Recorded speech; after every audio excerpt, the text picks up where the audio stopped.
am Tesla, and today I want to zoom out of my finances and look at how my 2023 went for me as a whole. If you saw my bi-weekly budgeting videos, then you know it was a bit of a roller coaster, and I have now reviewed to see how close I was to reaching my intentions and goals, and I hope this information is going to help me get a better idea for my 2024 goals, because even though it's the end of January, I still have not done that yet, so let's get into it.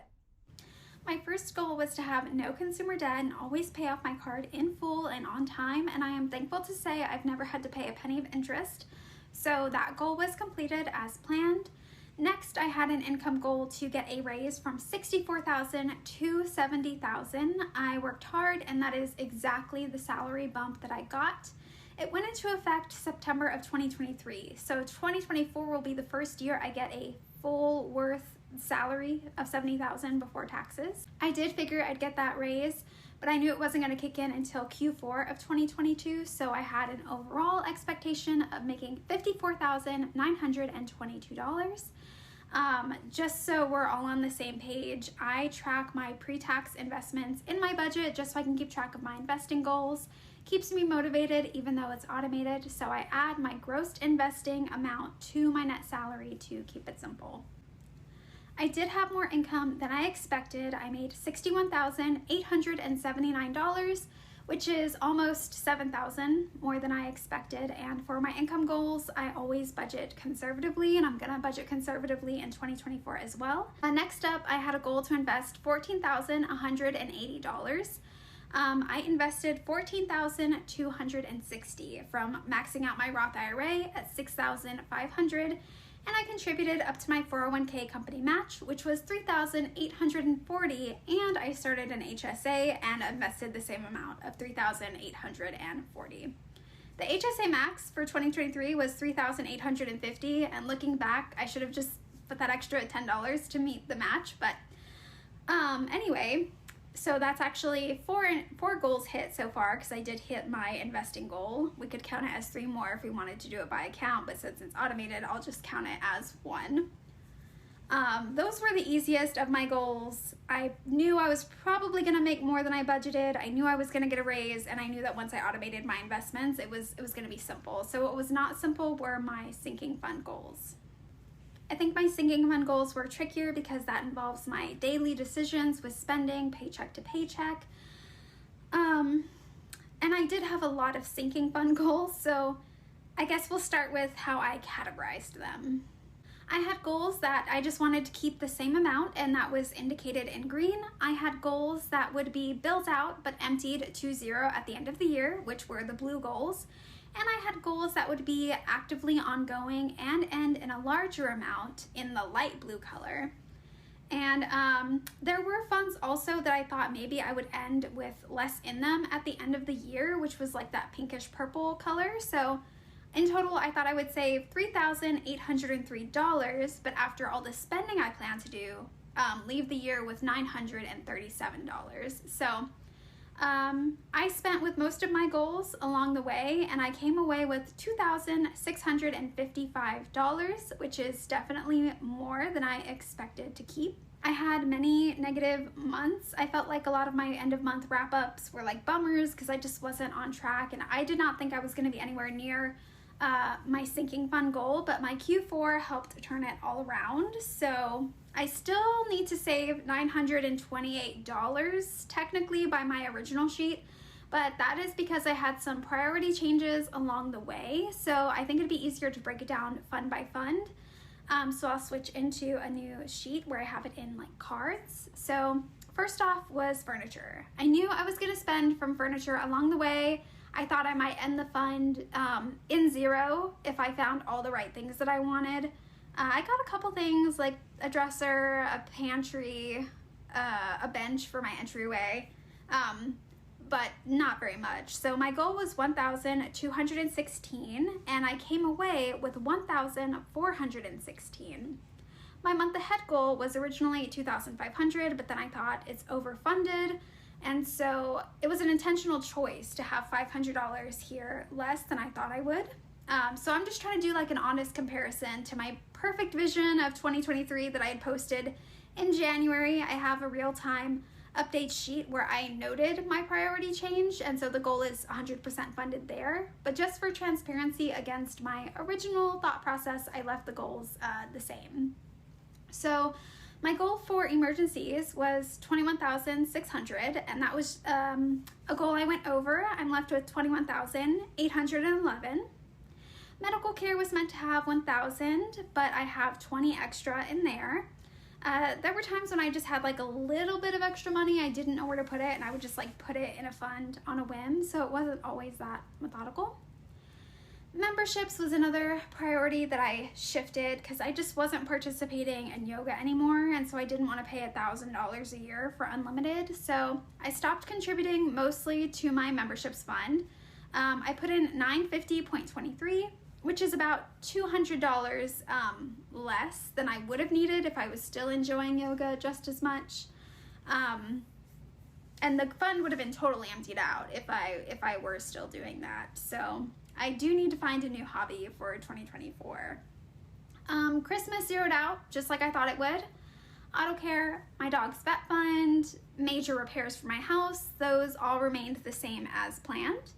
I had fridge issues, I had to replace my tires, I had other unexpected repairs and events, so I'm both surprised and grateful that I was able to rebuild those funds throughout the year.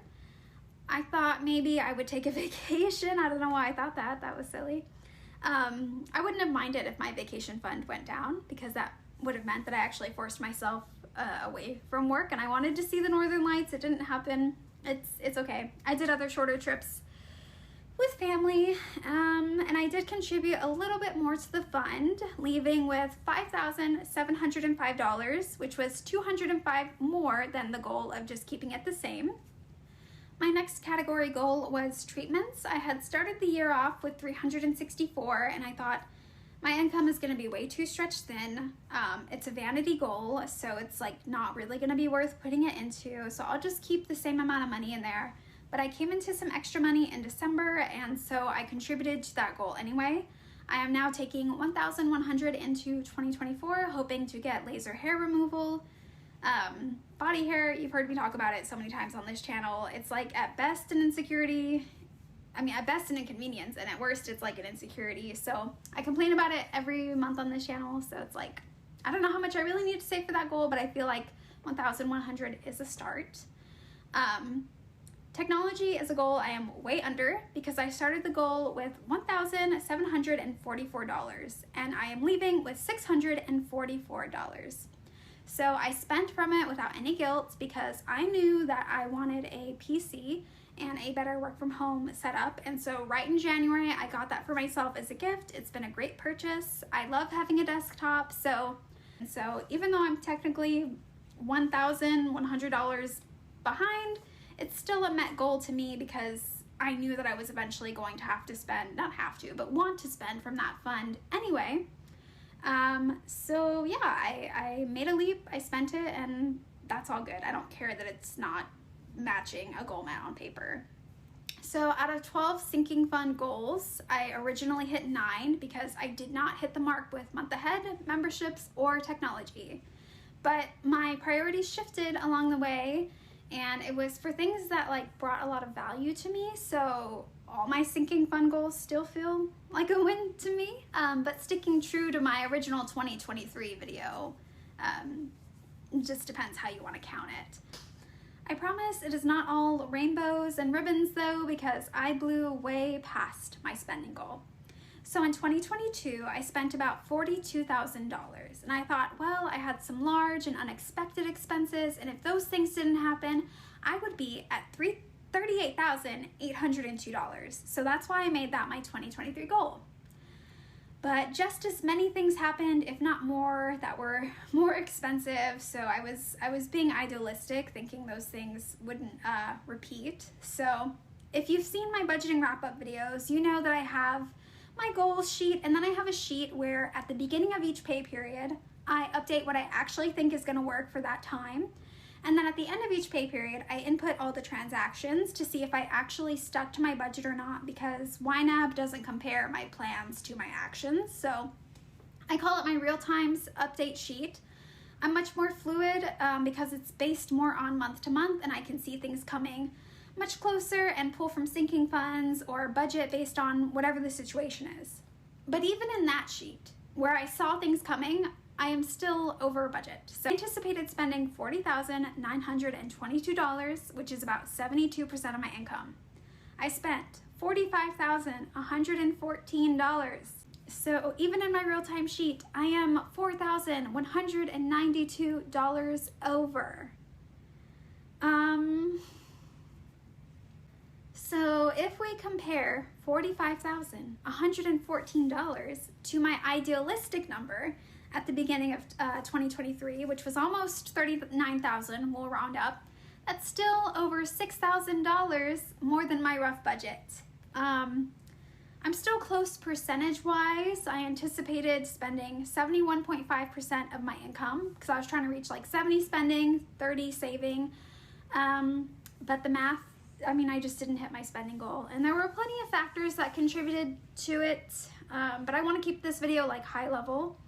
I don't know if I should do a 2024 spending video to dig into all the different details of my purchases and what made it go over, but keep this video simple and the sheet simple. I had based my categories on my 2022 percentages, which it was not enough. In my new sheet, I have my newer categories, but I think I had made the 2023 videos goal before I decided to get more details. So just to keep it apples to apples, in comparison, I used the same grouping system. It says top 8 expenses, but I only had 8 major categories because in 2022 my budget was very minimal. So I spent on all things housing $21,291. I am under budget for that category. Food, necessary or not, totaled to $5,224, which is like $435 per month. So I'm not proud of that number. I had budgeted $4,750 for food, but that's still $474 over budget. So in 2024, I want to cut back on food for sure. I spent more on giving than transportation this year, which is a first. On giving, I spent $2,451. I'm overspending in giving, but if there's one category where I don't care if I'm over budget, it is probably that one. So transportation cost $4,680. I am under budget very slightly, but I'm still annoyed by it because I really dislike the auto industry and the lobbyists who prevent clean, affordable, safe public transportation. I dislike the marketers who convince this country to be so car-centric, and I don't like HOAs and zoning laws that keep us from having walkable cities. All those issues just intermingle, and it forces me to spend $5,000 a year on something I don't even want just to get to work. So the whole thing just I hate it. Transportation, I'll never stop complaining about that. So anyway, next up, the most I spent on was personal care, was $3,170, mostly because I was consistently spending on my health, but this includes toiletries. I was also spending more on my appearance and things that helped me to feel just a little bit more confident. I had gotten some new clothing pieces, most of which I've worn over and over and over again. So I would love to keep that up in 2024. I'd like to do more facials, nails, dyeing my hair, but that adds up like really quickly, so I'm not sure about that. I spent way over budget on miscellaneous, but that is mostly because of my PC. And any tech stuff falls under miscellaneous, so that's what makes that category much larger. Although I guess I could put technology under hobbies next year, but anyway, I spent $1,569 on fun money. I had 14 transactions at Cinemark this year because I love movies and popcorns. I not only went to concerts, I budgeted to get the overpriced t-shirts.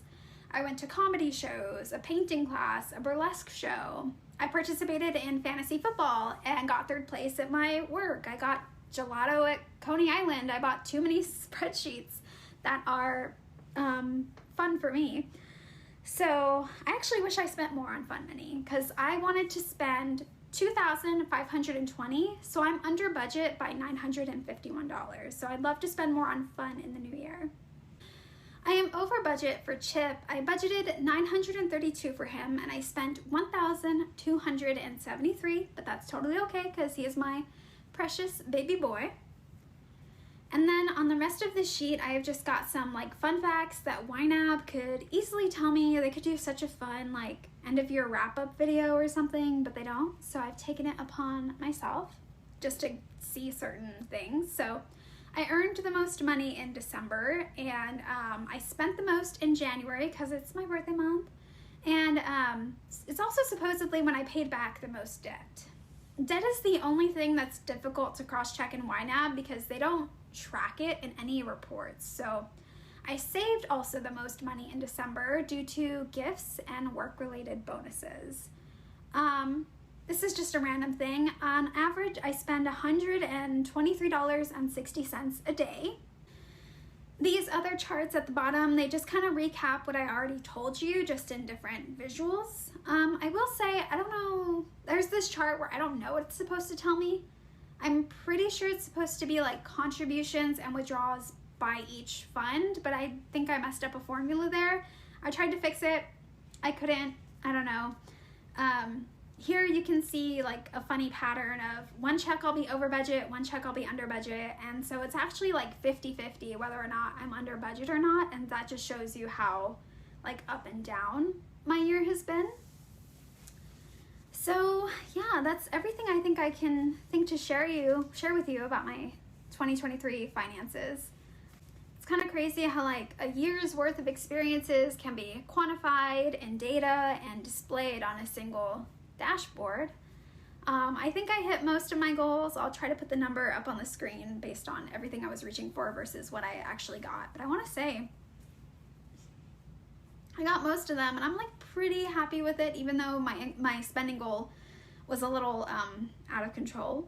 But I did expect it to be like way worse when I was going over this. So yeah, I'm actually pretty happy with how the year turned out, and very surprised. So, but I would love to hear about your goals, how you did for the year.